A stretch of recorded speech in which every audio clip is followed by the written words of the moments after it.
إن الحمد لله نحمده ونستعينه ونستغفره ونعوذ بالله من شرور أنفسنا ومن سيئات أعمالنا من يهده الله فلا مضل له ومن يضلل فلا هادي له وأشهد أن لا إله إلا الله وحده لا شريك له وأشهد أن محمدا عبده ورسوله أما بعد فإن خير الحديث كتاب الله وخير الهدي هدي محمد صلى الله عليه وعلى آله وسلم وشر الأمور محدثاتها وكل محدثة بدعة وكل بدعة ضلالة وكل ضلالة في النار.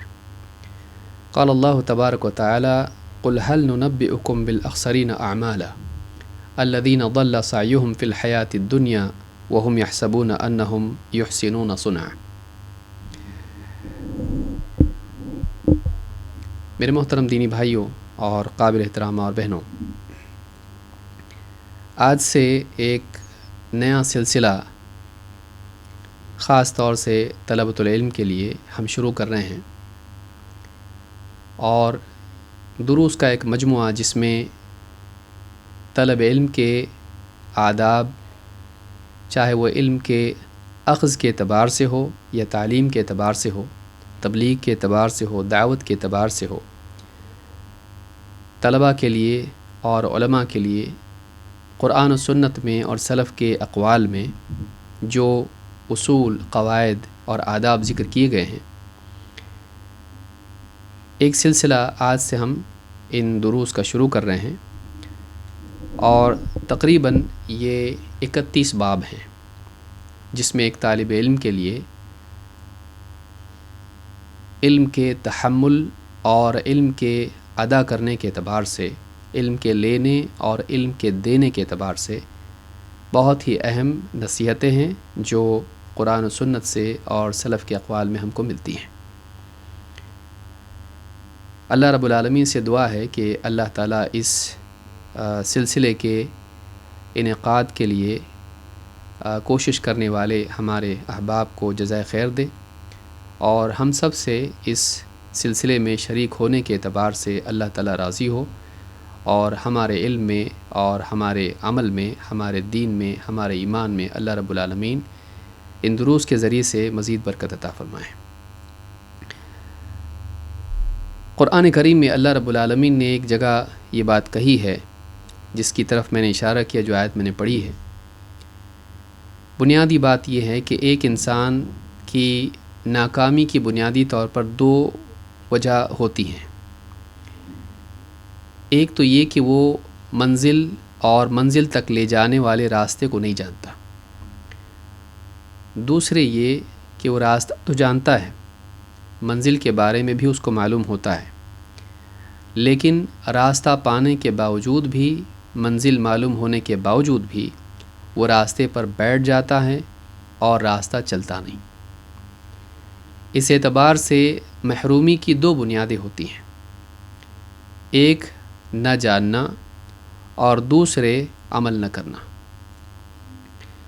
اگر انسان نہ جانے اور عمل کرے تو مسئلہ بعض اوقات اور بھی زیادہ سنگین ہو جاتا ہے۔ منزل کے بارے میں، راستے کے بارے میں جانے بغیر اگر ایک انسان اپنے دل سے دوڑنا شروع کر دے تو چاہے اس کی چاہت، اس کی حرص کتنی ہی سچی کیوں نہ ہو، اس کی طلب کتنی ہی سچی کیوں نہ ہو، علم کے بغیر دوڑنے والا اکثر اوقات اپنی منزل سے دور ہی ہوتا جاتا ہے۔ لہٰذا چلنے سے پہلے ضروری ہے کہ انسان اپنی سمت متعین کرے۔ دوڑنے سے پہلے اسے معلوم ہونا چاہیے کہ وہ کہاں دوڑ رہا ہے اور کہاں پہنچنے والا ہے۔ راستہ جانے بغیر چلنا انسان کے لیے اکثر اوقات منزل سے دوری کا ذریعہ بن جاتا ہے۔ لہٰذا ان دروس میں ہم اسی تعلق سے گفتگو کریں گے کہ ایک طالب علم کے لیے علم کی کیا اہمیت ہے، اور اسی کے ساتھ ساتھ علم کے تعلق سے اسے کون سے آداب اپنانے چاہیے، کن آداب کا اہتمام کرنا چاہیے۔ اس لیے کہ بعض اوقات ایک انسان حق کو طلب کرنے میں راستہ غلط اختیار کرتا ہے، اس کی ذاتی کمزوریوں کی وجہ سے بعض اوقات اس کی طلب، اس کی حرص کے باوجود وہ ناکام ہو جاتا ہے۔ لہٰذا کسی چیز کو پانے کے لیے، کسی چیز کو حاصل کرنے کے لیے اس کا طریقہ بھی، اس کا سلیقہ بھی صحیح ہونا چاہیے۔ لہٰذا ان دروس میں ہم علم کے تعلق سے وہ سارے آداب جو ہم کو قرآن و سنت سے ملتے ہیں اور سلف کے طرز عمل سے، ان کے اقوال و افعال سے، ان کے تعامل سے ملتے ہیں، ان کو جاننے کی کوشش کریں گے تاکہ ہم صحیح معنوں میں طالب علم بن جائیں اور علم کا حق ادا کرنے والے بن جائیں۔ اس لیے کہ ساری خیر کی جڑ یہ ہے کہ ایک انسان حق کو جانے اور پھر اس کے بعد حق کے تقاضوں کو پورا کرے۔ لیکن اگر حق کو جانتا ہی نہیں تو ایسا انسان کس طرح سے حق کے تقاضوں کو پورا کر سکتا ہے؟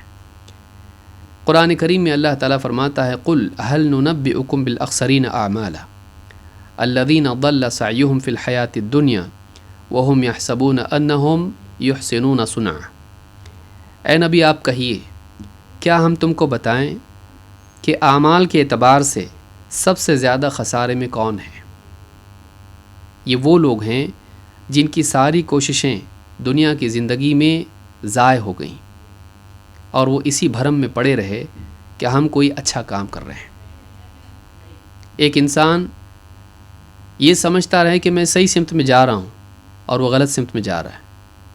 ایک انسان یہ سمجھے کہ وہ اچھا کام کر رہا ہے جبکہ وہ غلط کام کر رہا ہو۔ ایک انسان یہ سمجھے کہ وہ شفا کے لیے دوائی استعمال کر رہا ہے جبکہ وہ دوائی کی بجائے زہر کھا رہا ہو۔ اس سے زیادہ ناکام، نامراد اور اس سے زیادہ بدقسمت آدمی کون ہو سکتا ہے؟ اس آیت میں جو سورہ کہف کی آیت نمبر 103 104 ہے، ایک بہت بڑی حقیقت معلوم ہوتی ہے، وہ یہ کہ انسان کے لیے یہ ضروری ہے کہ وہ عمل کرنے سے پہلے علم حاصل کرے۔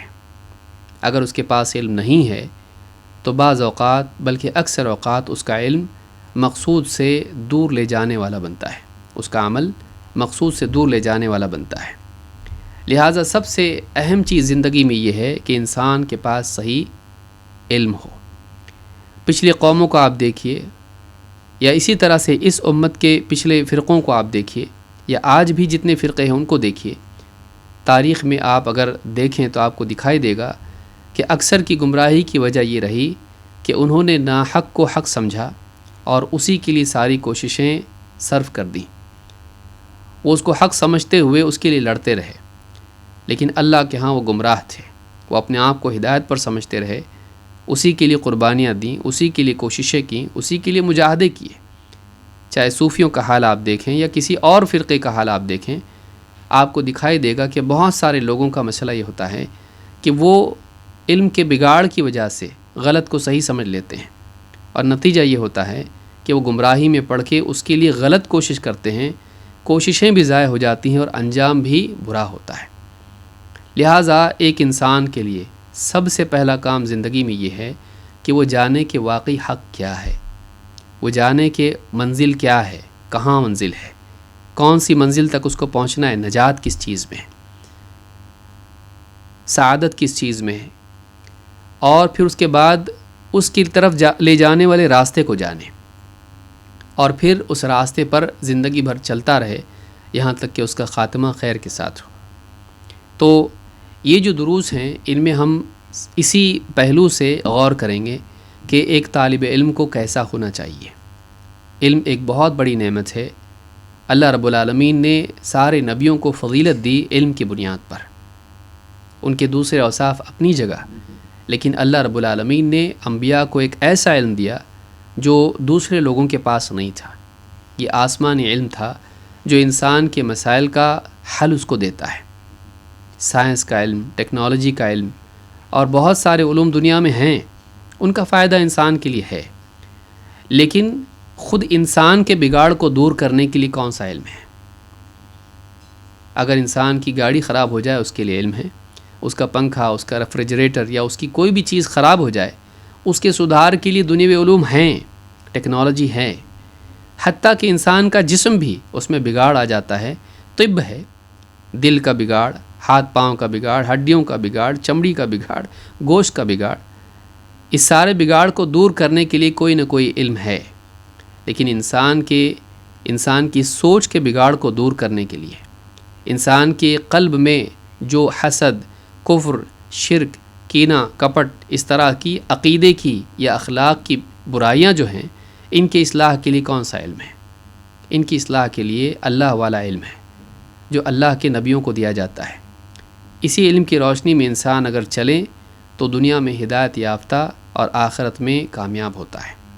اگر یہ علم انسان کے پاس نہ ہو تو دنیا کے سارے علوم مل کر بھی اسے کامیاب نہیں کر سکتے ہیں۔ لہٰذا اس نبوی علم کو حاصل کرنے میں انسان کی سعادت ہے، لیکن اس علم کو حاصل کرنے میں انسان کس طرح سے آگے بڑھے، کن برائیوں سے بچے، کن خوبیوں کو اپنائیں تاکہ وہ اس راستے میں کامیاب ہو۔ وہ کامیاب طالب علم ہو، ناکام نہ ہو، اس کے علم میں خیر ہو، اس کے علم میں اس کے کردار میں، اس کی کوششوں میں فساد نہ ہو۔ اس کے لیے اس کو کیا کرنا چاہیے؟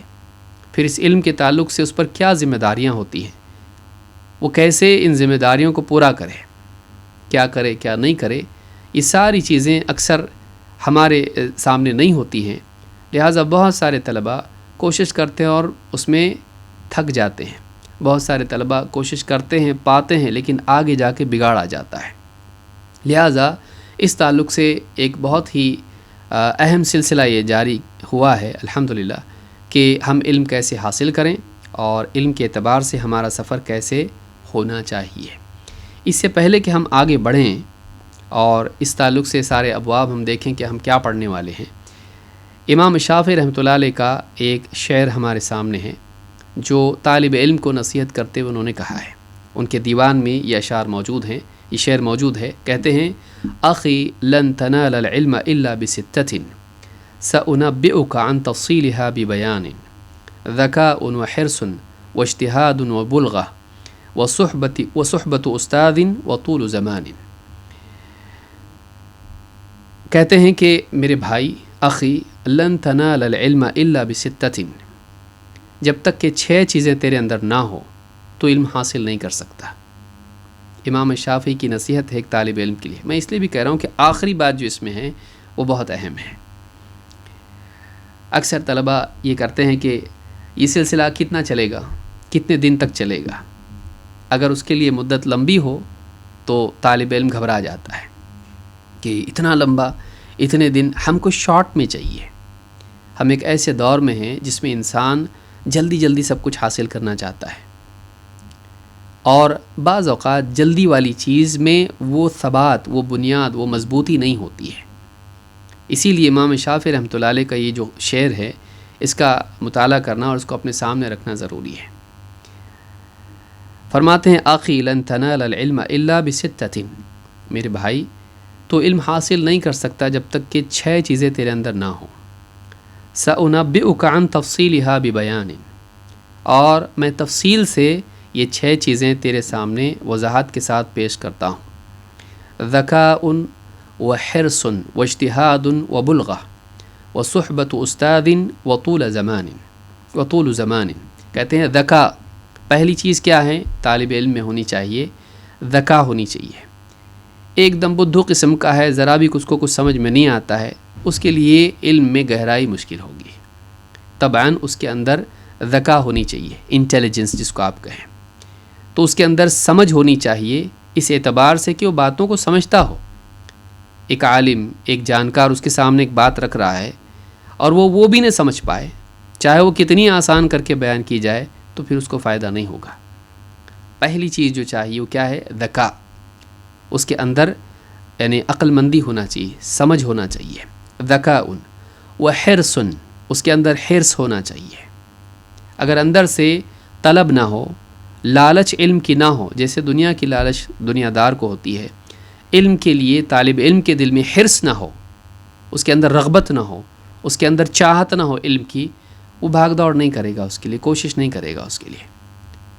تو ذکاء وحرص واجتہاد، اس کے اندر اجتہاد ہونا چاہیے۔ اجتہاد سے مراد مجاہدہ ہونا چاہیے۔ وہ علم کے لیے جاگے، علم کے لیے بھاگے، علم کے لیے علم مجالس میں شریک ہو، علم کے لیے وہ تکلیف اٹھانے کے لیے تیار ہو، چاہے وہ مطالعے کے اعتبار سے ہو، یا علماء کی بات سننے کے اعتبار سے ہو، علماء سے پوچھنے کے اعتبار سے ہو، یاد کرنے کے اعتبار سے ہو، پہنچنے کے اعتبار سے ہو، جمع کرنے کے اعتبار سے ہو، مطالعے کے اعتبار سے ہو۔ اس کے اندر اجتہاد کی یعنی صلاحیت ہونا چاہیے اس کے اندر. یعنی اجتہاد سے مراد یہاں وہ نہیں اجتہاد جس کو ہم کہتے ہیں کہ استنباط کرے، بھاگ دوڑ محنت کرنے والا ہو، مجاہدہ کرنے والا ہو. ذکاء و حرص و اجتہاد و بلغہ. بلغہ کا مطلب کیا ہے کہ وہ تھوڑے پر کفایت کرنے والا ہو، تھوڑا کھانا، پھٹا پرانا جیسا بھی ہے، سیدھا سادہ پہننا، تو اس کے اندر بقدر حاجت پر جینے کی طاقت ہو، اس پر راضی رہنے کی استعداد اس میں ہو. دنیا دار قسم کا آدمی جو دنیا کے پیچھے دوڑنے والا ہے، ظاہر بات ہے کہ دنیا کے حصول کے لیے دوڑے گا تو علمی میدان میں وہ زیادہ وقت نہیں دے پائے گا. علمی میدان میں زیادہ وقت وہ دے پائے گا تھوڑا کھاتا ہے، تھوڑا سوتا ہے، تھوڑا دنیا میں مشغول ہوتا ہے. وہ ساری چیزوں سے اپنے وقت کو کاٹ کے بچا کے علم میں استعمال کرتا ہے، صرف کرتا ہے. تو بلغہ سے مراد یہ ہے کہ وہ تھوڑے پر قناعت و کفایت کرتا ہو، ضرورت کے بقدر کھانا پینا لباس وغیرہ جتنی ضروریات ہیں ضرورت کے بقدر ان کو اختیار کرتا ہو. تو ذکاء سمجھ اس کے اندر ہو، گہری اس کے اندر انٹیلیجنس ہو، عقل اس کے پاس ہو. عقل ہی نہیں تو علم کہاں سے چوپایوں کی طرح ہو جائے گا. وہ عقل اس میں ہونا چاہیے. ذکاء و حرص، اس کے اندر علم کی حرص ہونا چاہیے، لالچ ہونا چاہیے. وہ اجتہاد اس کے اندر ہونا چاہیے، مجاہدہ کرے، وہ علم کے لیے محنت کرے. وہ بلغہ تھوڑے پر راضی ہو، تھوڑے پر راضی ہو. وہ بالکل ہر اعتبار سے خوب کھانے والا، خوب پینے والا، اچھا پہننے والا اور ایک دم آرام پسند نہیں ہو، بلکہ وہ تھوڑے پر کفایت کرنے والا ہو. وصحبت استاد وطول زمان. 5 اور 6 کیا ہے کہ استاذ کی اس کو صحبت ملے. یہ نہیں کہ مجھے کسی کی ضرورت نہیں ہے، میں اپنے طور پر مطالعہ کر کے سیکھ لوں گا، میں اپنے طور پر سمجھتا ہوں، مجھے کسی کی ضرورت نہیں، کسی سے پوچھنے کی ضرورت نہیں، کسی کے گائیڈنس کی ضرورت نہیں. نہیں، صحبت استاذ اس کو ہو. صحبت استاذ اس اعتبار سے بھی کہ اس کے اندر علم کے آداب دیکھ کر سیکھنے کا اس کو موقع ملے گا. اہل علم کی مجلس میں بیٹھے گا، آپس کی ان کی گفتگو دیکھے گا، استاذ کے ساتھ بیٹھے گا، وہ کیسے پڑھتا ہے، کیسے بات کرتا ہے، کیسے کتاب پکڑتا ہے، کیسے صفحات پلٹتا ہے، یہ ساری چیزیں اس کو دیکھنے ملیں گی. پاؤں پھیلاتا ہے یا پاؤں سمیٹ کے بیٹھتا ہے، ادب سے بیٹھتا ہے، ٹیک لگاتا ہے، نہیں لگاتا، ہر چیز وہ اس کی دیکھے گا. پوچھنے والے کو جواب کیسے دیتا ہے، کوئی چیز سمجھاتا ہے تو کیسے سمجھاتا ہے، اس کے اندر اس کی کیفیات کیا ہوتی ہیں علم میں مشغولیت کے وقت میں. تو استاذ کو دیکھنے سے، اس کی صحبت میں رہنے سے انسان کے اندر وہ اوصاف پیدا ہوتے ہیں. وہ صحبت استاد و طول زمان، اور طول زمان، لمبا زمانہ. آخری چیز طالب علم پر بھاری پڑتی ہے. میں نے اسی لیے اس شعر کو ذکر کیا ہے، اس لیے کہ اکثر لوگ کیا کہتے ہیں یہ جو سلسلہ شروع ہوا ہے یہ کب تک چلے گا. تو اگر اس کو کہا جائے کہ بس 4-5 لیکچرز ہیں اس میں ختم ہو جائے گا، الحمدللہ حاصل ہو جائے گا، کمپلیٹ کیا میں نے، ایک تمغہ مل گیا مجھ کو، ایک چیز میں نے اچیو کر لی. تو بہت سارے طلباء میں ایک بیماری یہ ہوتی ہے کہ وہ مکمل کرنے کو حاصل کرنا سمجھتے ہیں. میری بات کو یاد رکھیں. بہت سارے طلباء میں، خاص کر کے جو نئے طلباء ہوتے ہیں جن کو علماء کی صحبت زیادہ نہیں ملتی ہے، ان کے اندر ایک مزاج یہ ہوتا ہے کہ وہ مکمل کرنے کو حاصل کرنا سمجھتے ہیں. کہ فلاں کتاب، مثال کے طور پر ان کی فکر یہ ہوتی کہ کتاب ختم ہو جائے، لیکن اس میں سے ان کو ملا کتنا، حاصل کتنا ہوا، اس کا اتنا شوق نہیں ہوتا. کیوں؟ تاکہ ان کے سامنے ان کو بولنے کا موقع ملے، میں نے فلاں کتاب ختم کی ہے. کہیں نہ کہیں اس کے اندر ایک شہرت پسندی کا عنصر ہوتا ہے، ایلیمنٹ ہوتا ہے اس کا. وہ چاہتے ہیں کہ میرا ایک کام میں نے فنش کر دیا. کھانے میں ایسا نہیں کرتے ہیں. جتنی زیادہ لذیذ غذا ہوگی، آپ دیکھیے اس میں یہ طریقہ نہیں ہوتا کہ حب سے پوری تھالی، حب سے پورا شربت پی لیا، نہیں کرتے ایسا. ہر لقمہ، ہر گھونٹ اس کی لذت کو حاصل کرتے ہیں، ٹھہر ٹھہر کے کھاتے ہیں، ٹھہر ٹھہر کے پیتے ہیں. کیوں؟ اس لیے کہ اس کی لذت ان کو نصیب ہو. غذا میں ایسا کرتے ہیں. علم کے باب میں چاہتے ہیں کہ جلدی سے سارا ہڑپ کر لیں. اکثر ایسا کرنے کی وجہ سے وہ ہضم بھی نہیں ہوتا ہے، فائدے سے زیادہ نقصان ہوتا ہے. ادھورا علم بڑی جہالت ہے، ادھورا علم بڑی جہالت ہے، آگے وہ بھی آئے گا۔ تو جہل مرکب جو ہے بڑا خطرناک ہوتا ہے۔ تو وہ ایک طرف تو وہ سمجھ رہے ہوتے ہیں کہ ہم نے یہ فنش کر دیا، مکمل کر دیا، لیکن دوسری طرف ان کے علم میں خلل ہوتا ہے۔ انہیں لگ رہا ہوتا ہے کہ ہم کو معلوم ہے، لیکن انہیں صحیح طرح سے معلوم نہیں ہوتا۔ کیوں؟ اس لیے کہ صحیح ڈھنگ سے انہوں نے اس کو سمجھا نہیں۔ انہوں نے پڑھ لیا لیکن سمجھا نہیں۔ ایسا پڑھنا کس کام کا جو آدمی سمجھے نہیں؟ آپ بتائیے، کسی انسان کو عربی زبان نہ آتی ہو، عربی پڑھنا آتا ہو، اس نے پڑھ لیا، فائدہ کیا ہوا؟ پیغام تو ابھی تک کہ اس کی سمجھ میں نہیں آیا۔ تو حصول یہ ہے کہ ایک انسان صحیح فہم اس کے پاس ہو، واقعی اس کی گہرائیوں کو سمجھتا ہو۔ طلبہ میں اکثر جو ہے مکمل کرنے کا شوق ہوتا ہے، خاص کر کے اس دور میں جس میں آدمی بول سکے کہ میں نے 50 کورس کیے ہیں، میں نے 10 کتابیں پڑھی ہیں، میں نے 50 چیزیں فلاں چیز میں مکمل کی ہیں۔ جبکہ طریقہ یہ ہونا چاہیے کہ آدمی ہر درس میں، اور بلکہ سالوں چلے جائیں کوئی مسئلہ نہیں، ہر چیز کو، ہر درس کو وہ ایک باب اپنے لیے سمجھے، ایک کتاب اپنے لیے سمجھے، اور اس میں وہ دیکھے کہ کتنا حاصل کر رہا ہے۔ نہ صرف اس اعتبار سے کہ وہ معلومات جمع کر رہا ہے، اس اعتبار سے بھی کہ اس معلومات کا فہم اس کو کتنا ہے، اور اس معلومات کا اثر اس کے دل پر کتنا ہے۔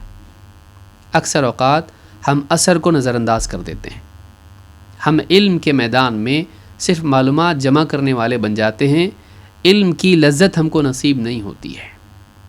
ہم اپنے دل کی بجائے بس اپنے دماغ میں وہ چیزیں جمع کرنے والے بنتے ہیں۔ اگر اس میں تفریق ہوتی ہے تو اس اعتبار سے دل اور دماغ میں وہ بس ہماری معلومات بن کے رہ جاتی ہے، اسے وہ کیفیات ہم کو نصیب نہیں ہوتی ہے۔ لہٰذا طالب علم کے لیے ضروری ہے کہ وہ حصول کو مقصود بنائیں، تکمیل کو نہیں، کمپلیشن نہیں، اچیومنٹ، کہ وہ ہر درس میں سے، ہر مجلس میں سے علماء کی لیتا چلا جائے اور اس کو اپنی زندگی میں لاتا چلا جائے۔ یہ نہیں کہ کسی طرح سے یہ مکمل ہو جائے۔ بعض اوقات کتاب کوئی شروع کی، اور اگر کتاب کی کے دروس میں تھوڑا سا معاملہ رفتار اس کی کم ہو تو طلباء کو بے چینی ہوتی ہے، اس کو جلدی ختم کریں گے تو اچھا۔ کیوں جلدی کیوں ختم کریں؟ جلدی ختم کرنے میں فائدہ کیا ہے؟ آپ غور کریں کہ ایک انسان اگر یہ چاہتا ہو کہ یہ فلاں کتاب ہے، اس کو جلدی ختم کیجئے، کیا وجہ ہو سکتی جلدی ختم کرنے کی، سوائے اس کے کہ اس کے پاس ایک چیز ہو کہ میری یہ مکمل ہو چکی ہے، ہاں میں نے کتاب مکمل کر دی۔ تو یاد رکھیں، امام رحمۃ اللہ علیہ فرماتے ہیں کہ 6 چیزیں جب تک نہیں ہو، لن تنال العلم، تو علم حاصل کرنے والا نہیں ہو سکتا ہے، تیرے پاس علم نہیں آئے گا۔ وہ 6 چیزیں کیا ہیں؟ ایک، ذکا ہونی چاہیے، انسان عقل مند ہو، ذہین ہو، ذہانت ہونی چاہیے۔ 2، اس کے اندر حرص ہونی چاہیے، یہ حرص ہے جو اس کو مجاہدے پر کھڑا کرے گی۔ پھر تیسری چیز، مجاہدہ اس کی زندگی میں عملاً ہونا چاہیے علم کے لیے۔ پھر بلغہ، جو رکاوٹیں ہیں علم کے باب میں، پیٹ بھر کے کھا لیا تو اونگنے لگے گا، نہیں سن پائے گا، یا اسی طرح سے وہ زیادہ سونے کا عادی ہے تو پڑھ نہیں پائے گا، کتاب ہاتھ میں لی تو نیند آ جاتی ہے۔ اسی طرح سے وہ دنیا دار ہیں تو وقت نہیں نکال پائے گا علم کے لیے، کیونکہ مصروفیت وہی ہے، اس کو پیسہ زیادہ چاہیے، علم کے مقابلے میں پیسہ۔ تو بلغہ سے مراد یہ ہے کہ وہ بقدر حاجت کا عادی ہو۔ اور پھر اس کے بعد 5 اور 6 کیا ہیں؟ وہ صحبت استاد و طول زمان۔ اکثر اس میں لوگ فیل ہوتے ہیں، یہ 2 چیزیں جو ہیں اس میں بہت سارے لوگ فیل ہوتے ہیں۔ ایک تو یہ کہ استاذ کی صحبت ہو، اہل علم کی صحبت اس کو نصیب ہو، اور دوسری 6ٹھی چیز یہ کہ وہ طول زمان، لمبا زمانہ۔ ہم لوگ فاسٹ فوڈ کے دور میں ہیں، ہم لوگ چاہتے سب جلدی جلدی ہو جائے، تیزی سے انسان سب کچھ چاہتا ہے۔ یاد رکھیں، علم کے لیے ایک لمبا زمانہ جب آدمی گزارتا ہے تب جا کر علم کی گہرائیاں اس کو نصیب ہوتی ہیں۔ تو اس کے لیے تیار ہے۔ میں نے اس لیے اس کو ذکر کیا ہے کہ بعض طلباء کے ذہن میں یہ بات آئے گی کہ بھئی جلدی سے یہ ختم ہو تو کتنا اچھا، کیوں ختم کریں ہم؟ ہر باب کو ایک سلسلہ سمجھیے، اور ہر نئے سبق کو ایک نئی کتاب سمجھیں، تو کیا مسئلہ کیا ہے؟ اگر ایک انسان فرض کر لیجیے یہ کہا جائے کہ بھائی جس میں 30 ابواب ہیں اور اس کی بجائے یہ کہا جائے کہ ہم 30 کتابیں پڑھنے والے ہیں، تو زیادہ خوش آدمی کس میں ہوگا؟ زیادہ خوش اس میں ہوگا کہ 30 کتابیں ہم پڑھنے والے، ماشاء اللہ۔ کیوں؟ اس لیے کہ اس کو گنتی زیادہ اہم لگتی ہے۔ اگر یہ اعلان کیا جائے بھائی 30 کتابیں پڑھی جائیں گی اور ہر باب کا عنوان کتاب کا نام ہو جائے، انہی ابواب کو ہم کتابوں کے طور پر تقسیم کر دیں، تو لوگ زیادہ خوش ہوں گے، بہت سارے لوگ جو چاہتے ہیں کہ زیادہ سے زیادہ ان کو ملے۔ بات تو ایک ہی ہے، چاہے 30 ابواب ہوں یا 30 کتابیں ہوں، لیکن چونکہ انسان کے اندر ایک حرص ہوتی ہے لوگوں کے سامنے نمایاں ہونے کی کہ میں نے اتنا سب کچھ پڑھا ہے، اتنا جمع کیا ہے، اتنی ساری کتابیں پڑھی ہیں، لہٰذا وہ 30 ابواب سے زیادہ 30 کتابوں کو پسند کرتا ہے۔ یہ نفس کے چور ہیں، یہ چیزیں نفس کے عیوب میں سے ہے، اس کو یاد رکھیں۔ طالب علم کے لیے بہت ضروری ہے کہ وہ اللہ کے لیے دین کا علم حاصل کرے۔ اسی لیے امام البخاری رحمہ اللہ نے سب سے پہلے اپنی کتاب میں جو حدیث نقل کی ہے وہ انما الاعمال بالنیات ہے، کہ اعمال کا مدار نیتوں پر ہے، اور ہر ایک وہی پائے گا جس کی اس نے نیت کی۔ وَإِنَّمَا لِكُلِّ امْرِئٍ مَّا نَوَىٰ فَمَنْ كَانَتْ هِجْرَتُهُ إِلَىٰ دُنْيَا يُصِيبُهَا أَوْ إِلَىٰ امْرَأَةٍ يَتَزَوَّجُهَا فَهِجْرَتُهُ إِلَىٰ مَا هَاجَرَ إِلَيْهِ۔ مختلف الفاظ میں یہ حدیث آئی ہے۔ پہلی حدیث اسی اعتبار سے آئی ہے کہ تو جس کی ہجرت دنیا کی طرف تھی کہ دنیا پالے، یا کسی خاتون سے نکاح کے لیے تھی، تو پھر اس کی ہجرت اسی چیز کی طرف ہے جس کی طرف اس نے ہجرت کی۔ اگر اس کی ہجرت اللہ کی طرف تھی کہ اللہ کی عبادت کرے، توحید کا اہتمام کرے، یا اس کی ہجرت رسول کی طرف تھی کہ رسول کی صحبت ملے، رسول والا علم اس کو نصیب ہو، شریعت کا علم اس کے پاس آئے، تو ایسا آدمی واقعی اللہ اور اس کے رسول کی طرف ہجرت کرنے والا ہے۔ امام البخاری نے یہاں پر اشارہ دیا کہ تم علم حاصل کرنے کے لیے نکلے ہو، ہجرت جیسا عمل بھی اگر اخلاص سے عاری ہو تو ہجرت بے قیمت بن جاتی ہے، وہ بس دنیا کی طرف ہجرت ہو جاتی ہے۔ تو ہماری جو قلب کی ہجرت ہے وہ مخلوق سے طمع اور مخلوق سے شہرت طلبی پر مبنی نہیں ہونی چاہیے۔ ہم جو سفر میں علم کے نکلے ہیں، چاہے یہ قلبی سطح پر ہو، یہ جو ہجرت ہے یہ اللہ کی طرف ہونا چاہیے اخلاص کے طور پر، اور رسول کی طرف ہونی چاہیے اتباع کے طور پر۔ ہم شرک سے اور کفر سے، نفاق سے، بلکہ ریاکاری سے ہجرت کریں اخلاص کی طرف، اور ہم بدعات سے اور آزاد روی سے ہجرت کر کے ہم سنت کی طرف ہجرت کریں، ریاکاری کو چھوڑ کر ہم اخلاص کی طرف ہجرت کریں، اور ہم بدعات اور آزادی کو چھوڑ کر ہم تابعداری اور سنت کی طرف ہجرت کریں۔ یہ ہمارے اندر ہونا چاہیے، یہ اصل ہجرت ہے۔ والمہاجر من ہجر ما نہی اللہ عنہ، اللہ کے نبی صلی اللہ علیہ وسلم فرماتے ہیں کہ واقعی مہاجر وہ ہے جو ان چیزوں کو چھوڑ دے جن سے اللہ تعالیٰ نے منع کیا ہے۔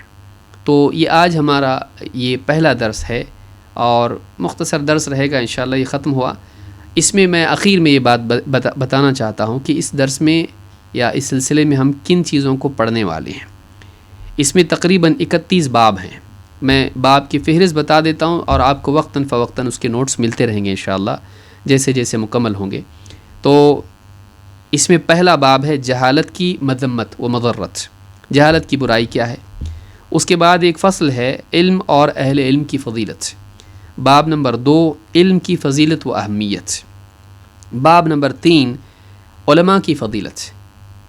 علم کی فضیلت کیا ہے، اس کے بعد علماء کی فضیلت کیا ہے۔ پھر باب نمبر 4 طلب علم کی فضیلت، علم حاصل کرنے کی فضیلت کیا ہے، کیونکہ علم حاصل کیے بغیر عالم نہیں بنتا ہے، تو فی نفسی ہی علم حاصل کرنے کی فضیلت کیا ہے۔ پھر اس کے بعد فصل ہوگی طلب علم کے آداب، طالب علم کو کن آداب کی رعایت کرنا چاہیے۔ اس میں باب نمبر 5 ہے اخلاص نیت، سب سے پہلی چیز طالب علم کے لیے اخلاص۔ باب نمبر 6 سنت و فہم سلف کی تعظیم و التزام، ایک طالب علم کو سنت کا فہم حاصل کرنے کا شوق ہونا چاہیے، اور سلف کے منہج کی تعظیم اس کے دل میں ہونی چاہیے، سنت کی تعظیم اس کے دل میں ہونا چاہیے۔ اس کا ذہن بدعات کی چاہت والا نہیں ہونا چاہیے، آزاد روی والا نہیں ہونا چاہیے۔ اسی طرح سے باب نمبر 7 ظاہر و باطن کی پاکیزگی طالب علم کے لیے ضروری ہے۔ باب نمبر 8 خشوع و خشیت کا التزام، علم کی تعظیم، اللہ کی عظمت کا احساس اس کے اندر اور اللہ کا خوف اس کے اندر ہونا چاہیے۔ نمبر 9، علم نافع ہی میں اشتغال، طالب علم فضول علم کو چھوڑ کے نفع بخش علم میں مشغول ہو۔ باب نمبر 10، اخذ علم میں مبادرت، یعنی علم حاصل کرنے میں طالب علم کو چاہیے کہ تاخیر نہ کرے، جلدی کرے، علم حاصل کرنے میں دیری نہ کرے۔ باب نمبر 11، قابل اعتماد ذرائع سے علم حاصل کرنا، معتبر علماء سے علم لینا، معتبر کتابیں پڑھنا۔ باب نمبر 12، علم اور اہل علم کی تعظیم، طالب علم کو چاہیے کہ وہ علماء کا احترام کرنے والا ہو، علم کا احترام کرنے والا ہو۔ باب نمبر 13، حضور درس کے آداب، جب دینی دروس میں، علمی دروس میں حاضر ہو کیسے حاضر ہو۔ باب نمبر 14، طلب علم میں تأنی و تدرج، جلد بازی کرنے کی بجائے سٹیپ بائی سٹیپ علم حاصل کرنا۔ باب نمبر 15، علم کی خاطر زہد و قناعت، علم کے لیے بہت ساری ضرورتوں کو چھوڑ دینا، ان سے محروم رہنے کے لیے راضی رہنا اور کم پر راضی ہونا۔ باب نمبر 16، علم پر عمل کرنا۔ باب نمبر 17، علم اور عبادت کو جمع کرنا، یعنی کہ صرف علم میں لگ جائیں، عبادات کا بھی اہتمام کریں اور دونوں کو جمع کریں۔ باب نمبر 18، طلب علم میں مجاہدہ و مداومت، علم کے لیے محنت کرے اور جمع رہے، بھاگے نہیں چھوڑ کے علم کو، علم کے راستے سے بھاگے نہیں۔ باب نمبر 19، حفاظت علم، علم کی باتوں کو یاد رکھنا، لکھ کر محفوظ رکھنا، کیسے محفوظ رکھے علم کو۔ باب نمبر 20، تفقہ کا اہتمام، علم سطحی طور پر حاصل کرنے کی بجائے گہرا علم حاصل کرے، سوجھ بوجھ علم کی پیدا ہو۔ باب نمبر 21، صحبت صالحہ اور مذاکرہ، تنہا علم حاصل کرنے کی بجائے لوگوں کے ساتھ علم حاصل کرے اور ایسے لوگوں سے ربط و ضبط رکھے جو طلاب ہوں اور ان کے ساتھ علمی مذاکرہ کرے تاکہ اس کا علم پختہ ہو۔ باب نمبر 22، جدال اور خصومات سے اجتناب، حجت بازی، بحث مباحثے میں لڑنے جھگڑنے میں لگنے کی بجائے مثبت انداز میں علم حاصل کرنا۔ طالب علم کو جھگڑے فساد میں نہیں پڑھنا چاہیے، حجت بازی میں نہیں پڑھنا چاہیے، اس سے علم کی برکت اٹھ جاتی ہے۔ باب نمبر 23، مشکل مسائل میں اہل علم کی طرف رجوع، کچھ چیزیں مشکل ہوتی ہیں سمجھنے میں، کیا کرے؟ علماء کی طرف رجوع کرے، خود سے فیصلہ کرنے کی بجائے علماء سے استفادہ کرے۔ باب نمبر 24، علم میں زیادتی کی حرص، ایک وقت کے بعد علم حاصل کرتے کرتے آدمی بس ہو جاتا ہے، سیچوریٹ ہو جاتا ہے، نہیں، اس میں حرص ہے کہ مجھ کو علم اور چاہیے اور چاہیے، کبھی ختم نہیں ہو۔ باب نمبر 25، تکبر اور خود رائی کی بجائے تواضع کا اہتمام، علم حاصل کرنے کے بعد کچھ وقت کے بعد گھمنڈ آ جاتا ہے اور میں بھی کچھ ہوں آدمی سوچنے لگ جاتا ہے، اس سے بچنا، تکبر سے بچنا اور خود رائی سے بچنا، اپنے آپ کو کچھ سمجھنے سے بچنا۔ باب نمبر 26، وقت کی قدر اور صحیح استعمال، طالب علم اکثر اوقات وقت صحیح استعمال نہیں کرنے کی وجہ سے اس کے دروس اور اس کی پڑھنا، اس کا لکھنا، یاد کرنا وغیرہ وقت نہیں مل پاتا ہے، تو وقت کا صحیح استعمال کرنا اور فضول چیزوں میں وقت کو ضائع کرنے سے بچنا، یہ بھی ایک بہت اہم ادب ہے۔ باب نمبر 27، اشاعت علم، علم جمع کرنے کے بعد میں اسے عام کرنے کی بھی فکر ہونی چاہیے، اس کے تعلق سے کیا دلیلیں ہیں، کیا سلف کا طریقہ ہے۔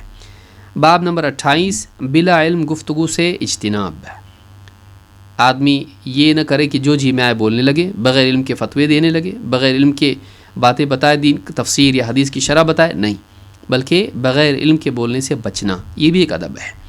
باب نمبر 29، خواہش نفس کی بجائے علم کی پیروی کرنا، یعنی کہ آدمی اپنی عقل سے دین میں کوئی بھی راستہ نکالے یا دنیا پرست بن جائے، لذتوں کا طالب ہو، بلکہ طالب علم کو چاہیے کہ وہ علم کی پیروی کرے، اپنی رائے کی پیروی نہ کرے۔ باب نمبر 30، علم میں تحریف اور جھوٹ سے اجتناب، طالب علم کو جھوٹ سے بچنا چاہیے، طالب علم کو دین کے معاملے میں باتیں گھڑنے سے بچنا چاہیے، علماء پر جھوٹ بولنے سے بچنا چاہیے، اللہ اور اس کے رسول پر جھوٹ بولنے سے بچنا چاہیے۔ تو یہ بھی علم میں تحریف سے بچنا، جو کہ یہود کی صفت ہے تحریف کرنا علم کے معاملے میں، اللہ کی کتاب میں تحریف انہوں نے کی، تو یہ طالب علم کے لیے یہ بھی ضروری کہ تحریف سے بچے۔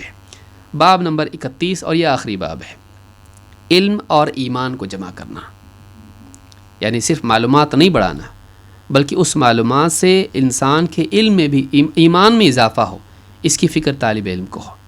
تو یہ کل ملا کر 31 باب ہیں۔